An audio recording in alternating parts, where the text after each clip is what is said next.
Zach Voorhees, Google Leaks, a whistleblower's expose of big tech censorship. Narrated by Marston York and Karen Cass. For many of us, using the internet means using Google. Searching for something is just another way of saying Googling it. Watching a video means using YouTube, a Google subsidiary, and emails are often sent either to or from a Gmail account, or both. But how much do we really know about this company? In reality, very little. According to Zach Voorhees, that's a problem. A former Google employee, he alleges that the company has been trying to influence politics covertly since the election of Donald Trump. These blinks trace Voorhees' story from his days as Google employee to his time as a whistleblower, making scathing claims against his former employers.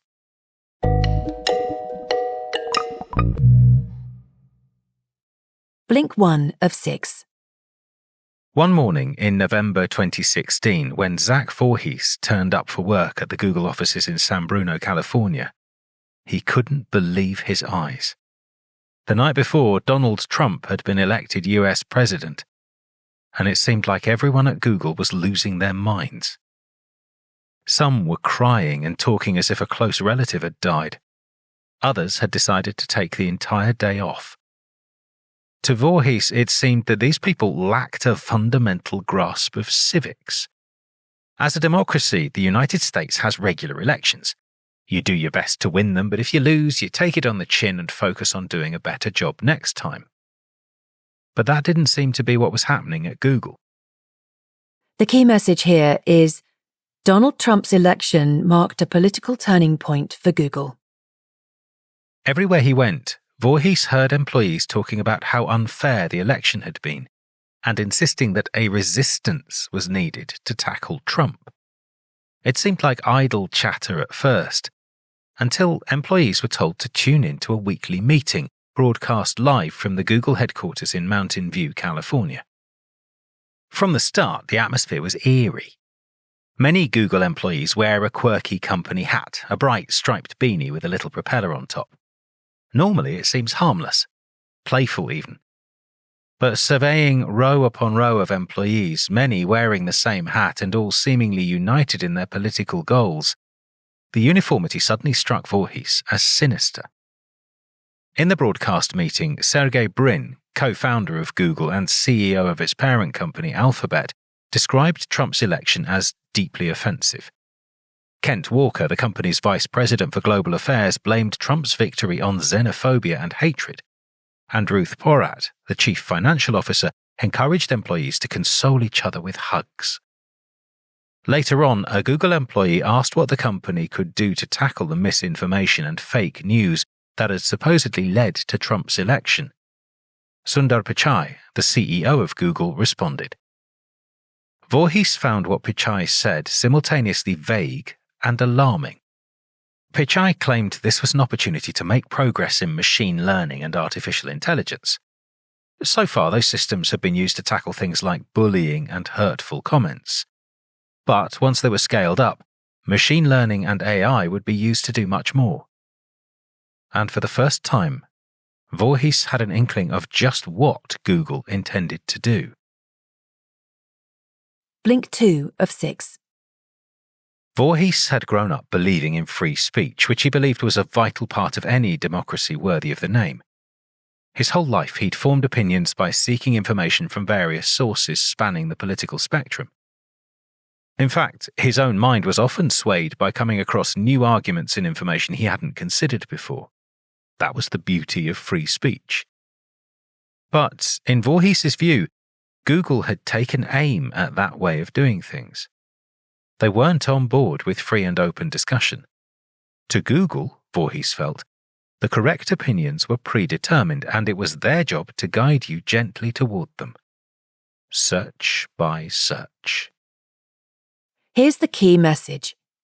Voorhees saw a disguised form of censorship in Google's campaign against fake news. For Voorhees, Google was launching a crusade against so-called fake news in an effort to limit the news and arguments that the public could access. In other words, Their plans sounded a lot like censorship. At this point, though, Voorhees only had a very vague idea of what the company intended to do, so he began digging. Conveniently, Google was what they called an open company, which made most of its internal documents available to all employees. Voorhees simply searched for fake news, and the first document he turned up gave him a pretty good idea of what they were planning to do. The report began by citing 5 examples of fake news. 4 were critical of Hillary Clinton, and the remaining one was in favor of Trump. What's more, some of the stories labeled fake news were, in the author's view, not necessarily so. One headline began, "WikiLeaks confirms Hillary sold weapons to ISIS." Voorhees claims that the truth of that assertion isn't clear. But, he argues, some news reports do seem to implicate Clinton's foreign policy decisions in arming hostile insurgents. The examples of fake news Google had chosen seemed to Voorhees to show a clear pattern. These stories were consistently pro-Trump and anti-Hillary. The choices didn't seem to be objective and apolitical. Because Voorhees was an engineer, he knew that distinguishing between fake news and real news would have to be an automated process. It wouldn't be carried out manually. So, the next question Voorhees asked himself was how this new system would work. Blink 3 of 6. In the early months of Trump's presidency, Voorhees came across a document about the system Google planned to use to filter its results. Cleverly, they'd given it a name that would sound reasonable to any decent person. They called it Machine Learning Fairness. But what did that actually mean? Machine learning is when algorithms are fed real-world information, like decisions that humans make, and learn to make decisions themselves based on the patterns they find. But what about fairness? By fair machine learning, Google meant a system that could learn from humans, but without picking up on human prejudices and biases. Which might sound pretty uncontroversial, but it's not. The key message is this. Google planned to reshape the internet in a bid to make it fair. Reading on in the document, Voorhees learned more. Hand in hand with machine learning fairness went a related concept called algorithmic unfairness, and this was what machine learning fairness was meant to counteract. Here's an example from the document Voorhees was reading. If searching the term CEOs turned up more pictures of men than women, that would count as algorithmic unfairness because such results would be prejudicial to women. Voorhees began to feel uncomfortable. What if there are simply more male than female CEOs? Surely reflecting the facts isn't algorithmically unfair. The document suggested that Google didn't necessarily think so. Sometimes real fairness might mean representing things as they should be rather than as they are. In other words, even results that provide an accurate picture of the world can still be algorithmically unfair. Showing mostly male CEOs, for instance, would reinforce harmful stereotypes about leadership and gender roles. Google seemed to believe that helping society become fairer and more equitable can sometimes be more important than reflecting the real state of affairs. But what about websites that didn't agree with this view of the world? Well, perhaps they could simply be pushed down the rankings or end up stripped of their ability to earn advertising revenue. In fact, according to the documents Voorhees leaked, Google planned to set up a team of evaluators working alongside AI to rate the trustworthiness of various sites. But would this be a neutral and balanced process? Voorhees didn't believe it for a second. He suspected that websites Google agreed with would be boosted, whereas those they disagreed with would be demoted. To Voorhees, this seemed like a powerful program with the ability to alter American politics profoundly, and he found it deeply worrying. Blink 4 of 6. Just past midnight on May the 31st, 2017, Donald Trump tweeted a 6-word phrase that wound up becoming more famous than anyone could have anticipated. Despite the constant negative press, covfefe. Covfefe. The world was baffled. What on earth could it mean? Trump's press secretary Sean Spicer only added to the mystery when reporters quizzed him. He said that the president and a small group of people knew exactly what he meant. But did they? Did they really? Thanks to Google, Trump's tweet could actually be deciphered pretty easily. Voorhees and others noted that the company's translation service recognized kofefe as an Arabic word meaning, "we will stand up." So, despite the constant negative press, we will stand up. To Voorhees, it made a lot of sense, so Google must have been happy, right? Wrong. The key message here is Google's response to the kofefe affair made Trump look particularly bad.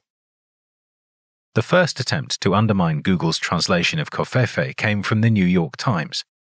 The day after Trump's tweet, a Times journalist named Liam Slack rubbished the idea that the president had deliberately used an Arabic word. For one, Slack's article noted, Trump had once pledged to ban Muslims from the United States. What's more, he'd never publicly claimed to speak Arabic. And thirdly, a professor of Arabic went on record to protest that the word kofefe was completely meaningless. That was the signal Google needed. Once again, Voorhees was able to piece together what happened by looking at the company's internal documents.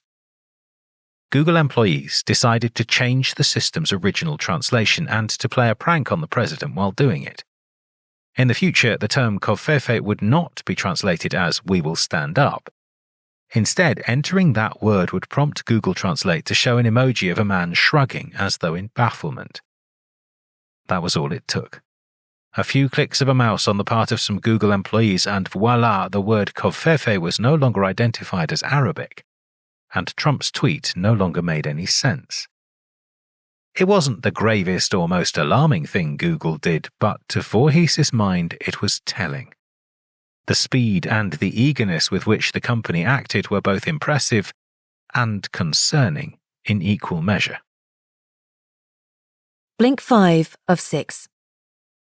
The kofefe affair was one thing, but for Voorhees, the turning point came when he discovered that Google was maintaining a number of blacklists, a catalogue of terms and websites he believed the search engine was deliberately trying to suppress. At the time, the company was telling the world that it didn't allow political considerations to affect its search results. But a quick search on Google's internal servers turned up a number of documents with the word blacklist in the title. And in these files, it seemed that conservative media was being targeted in particular.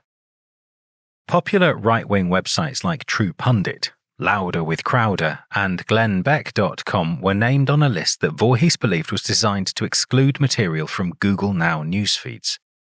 For him, this was a turning point. Now he had to go public. Here's the key message. Discovering blacklists prompted Voorhees to blow the whistle. After making a few inquiries, Voorhees got in touch with the investigative news group Project Veritas, a right-wing organization that specializes in dramatic political exposés. Voorhees began meeting with a Project Veritas employee, explaining in painstaking detail how he believed Google was systematically suppressing conservative content. Speaking to the reporter was a huge relief. But, to his dismay, nothing came of his claims. No investigations, no news reports, not even a single tweet. For months, the group just sat on the information. In the meantime, Voorhees decided he couldn't keep working for Google. He felt that the company had violated its own original motto, "Don't be evil."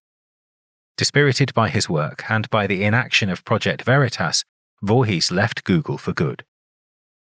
And then, all of a sudden, the situation changed.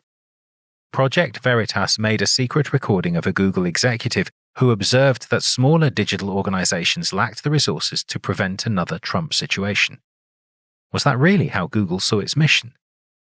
To Voorhees, the recording seemed to confirm all his suspicions, and Project Veritas thought so too. The group put together a report on alleged political bias at Google featuring an anonymized interview with Voorhees. At long last, his disclosures were bearing fruit. Blink 6 of 6. Voorhees had done it. After years of misgivings, he'd finally managed to share his discoveries with the world. It was a weight off his shoulders. But in a strange way, his confession only brought him fresh anxieties. Although he'd remained anonymous in his Project Veritas interview, Voorhees knew that Google could discover his identity pretty easily. The company would have digital logs recording the identity of anyone accessing and storing the internal documents he had discovered. Connecting the dots wouldn't take them very long. So when Voorhees received a cease and desist letter from Google shortly after the expose appeared, he was far from surprised. The key message is this. When Google took action against Voorhees, the situation escalated. But finally, the word was out. Google's letter didn't just demand that Voorhees stop sharing confidential information. It also demanded he return his company laptop, which contained all of the documents on which he'd based his controversial claims. But Voorhees felt that the world needed to see the documents he'd discovered. So instead of returning his laptop as Google's letter requested, he sent it, along with 950 pages of internal documents, to the US Department of Justice. And he also got in touch with a contact at Project Veritas, instructing him to share the documents publicly in the event of Voorhees' own untimely death, an agreement that he shared with the world via Twitter. Paranoid? Maybe. But soon afterward, Voorhees did go through a pretty harrowing experience. In what he claims was an intimidation tactic in August of 2019, Google called the San Francisco police and asked them to perform a wellness check on their former employee. When Voorhees refused to meet with the police, the situation escalated. His apartment was surrounded by police officers with their weapons drawn and monitored by a helicopter overhead. There was even a bomb disposal robot at his front gate. Voorhees eventually complied and emerged from the incident unscathed.